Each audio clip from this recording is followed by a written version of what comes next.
was so amazing to be back on the stage. It's been a while since I performed last time. It's been in my mother language back in Ukraine. And I'm so excited to see so many faces here today. Some familiar faces, some people who I never saw in my life. But it's amazing that you all came here to support your friends, your families. I also have a friends who came to support me today. And that's why I'm even more excited. And I would like to talk about one very important topic, at least it's important to me. My name is Anastasiia Vdovychak. I already see the struggle in some of your eyes, even I'm on the stage, that you can't really pronounce the surname. This is why most of you call me Miss Anastasia on Austrian manner. And I often receive a question. Miss, you're not the teacher. What are you even doing in the school? Well, I'll try to answer this question today. I'm a bit nervous. I had a conversation with students not so long time ago.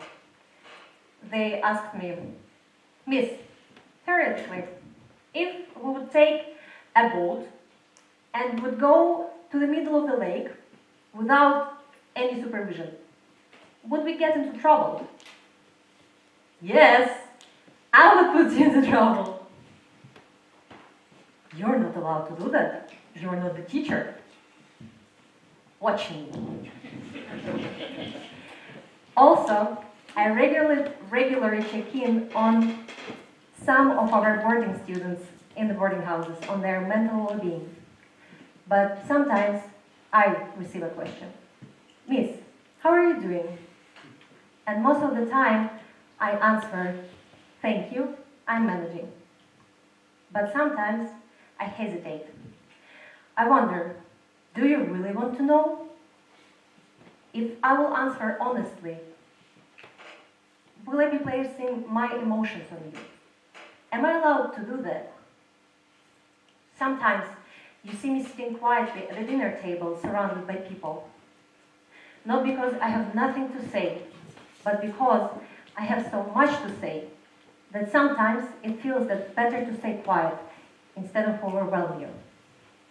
Once I was passing by one of you. You stopped me and asked, Miss, are you alright? Are you okay? I said, yeah, I'm fine. Quickly turned my head away and started to walk by. But you stopped me, looked me in the eyes and said to me, no, Miss, look at me. Why your eyes are red? Have you been crying? I couldn't respond. Not because I had nothing to say, but because I wasn't sure whether those feelings belonged in that moment. But that experience made me realize something very important. We often think that belonging means feeling understood. We exclude ourselves from the community because we think that our feelings do not belong to this place. We do not belong. But belonging begins earlier than that. It begins the moment when someone decides to care. Here at TEDxStGilgen International School, we create belonging through many different ways. For example, hobbies, activities, horse riding, golf, hiking, skiing, shared activities, daily routines. But one moment revealed something deeper to me. Last summer, as a school, we collected 5 boxes of clothes and 2 boxes of toys for the families who were affected by an invasion in Ukraine. You acted fast and without any hesitation. We managed to do it in 16 hours. I think it's absolutely amazing. Toys were given to the Kyiv State House of Artistic and Technical Creativity. I managed to collect an interview with the families and with children. When my mom saw pictures of kids who received the toys, I'm sorry, she said, "Do you even realize what you have done? You didn't just bring them toys. You give them the feeling that someone cares." That was the shift. We didn't just help others, but we changed something in ourselves. Community is not a place, it is an action. It is not a passport, not the building, not even shared culture. It is the decision to make someone else's reality your concern. Many of you are third culture children. What does it even mean? It means that sometimes you may not know where does your root belong. I once heard a teacher saying that one of their kids identifies as Austrian and the other one as British. I believe many of you have similar feelings. Or you know exactly who you are, but you moved to another country and you are trying to fit in, and you're unsure what needs to be done to be able to achieve that. Or you are in your own country and you're surrounded by people who are not sharing your traditions. So you feel maybe a little bit lonely.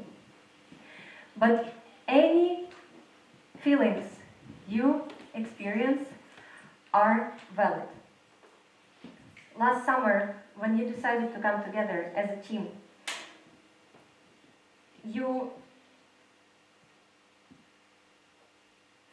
sometimes you might feel that you don't belong.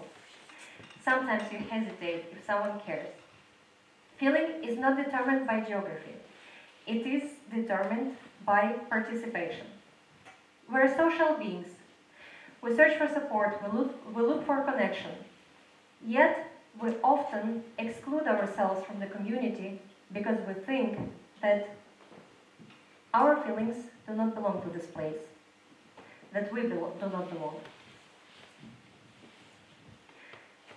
But the moment when you came up together last summer, something changed in you. You moved from observers to participants, from sympathy to responsibility, from individuals to a collective. That's what builds identity. You belong whenever you choose to act with responsibility.